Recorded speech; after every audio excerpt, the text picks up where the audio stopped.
नमस्कार class 5 chapter number 3 conjunction कर रहे हैं। चलिए जान लेते हैं। तो कंजंक्शन क्या होता है? Are known by various names like joining words, connectives.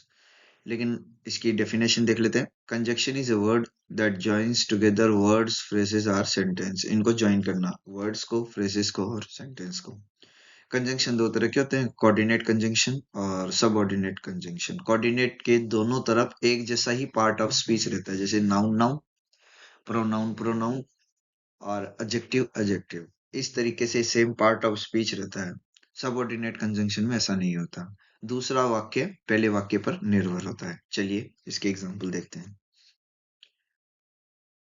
अब आप एग्जांपल देख रहे हो, जैसे Kailash and Sarita were playing cricket, तो दोनों तरफ नाउन है। You and I are teachers, क्योंकि आपके इसमें 3 पूछे जाएंगे और तीनों बट, एंड और तीनों कोऑर्डिनेट कंजंक्शन है। इसमें आपके सबऑर्डिनेट कंजंक्शन का यूज नहीं हुआ है आपके सिलेबस में। तो देखते हैं, you and I are teachers दोनों प्रोनाउन है। पूजा एंड आई दोनों प्रोनाउन है। Manjeet and Rohit it's bananas दोनों नाउन है। अब दो सेंटेंस देख लेते हैं। Seema will go to Kashmir और Chennai to spend her summer vacations, तो दो सेंटेंस हो गए। तो इसका काम भी कंजंक्शन का यही है। चलिए आगे देखते हैं। I like you and your friends, तो इसमें देखिए यू एंड यूर फ्रेंड्स एक प्रोनाउन ऑब्जेक्ट हो गया और एक नाउन ऑब्जेक्ट हो गया। Satish is poor but honest, ये दोनों दोनों तरफ एडजेक्टिव हो गए, तो कोऑर्डिनेटिंग कंजंक्शन है बट भी। Guru Dayal speaks loudly and fluently, तो दोनों तरफ एडवर्ब हो गए। Frog lives in water and land, तो दो फ्रेसेस हो गए। और क्वेश्चन नंबर 10 देखते हैं। Neha is a good but her brother is bad, तो बट यहाँ पे क्या हो गया?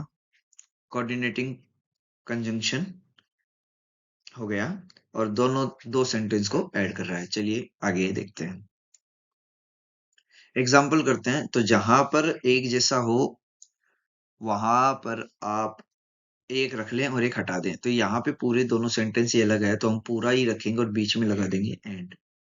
माई friend is in lives in Dabla, I lives in Jaipur. My friend lives in Dabla and I live in Jaipur, तो पूरा ही आ जाएगा। Take it or leave it, इनमें एक जैसा कुछ नहीं है, तो बीच में लगा दें take it or leave it. तो ये भी दोनों कोऑर्डिनेटिंग कंजंक्शन है, जिसमें दोनों एक ही तरह का पार्ट्स ऑफ स्पीच रहता है। क्वेश्चन नंबर 3 में आ जाए, work hard you will get failed, तो इसमें भी पूरा अलग है, तो आप एक के बाद और लगा दें, फिर अगला और के बाद लगा दें। Work hard you will get failed, तो वर्क हार्ड और यू विल गेट फेल्ड। फिर आ जाइए, she is regular, she is dull, तो इसमें शी इज सेम है, तो शी इज में एक रख लेते हैं और एक हटा देते हैं। शी इज रेगुलर बट डल, तो अलग अलग कहाँ पर है? रेगुलर और डल में, तो इन दोनों के बीच में लग जाएगा बट, और शी इज हट जाएगा।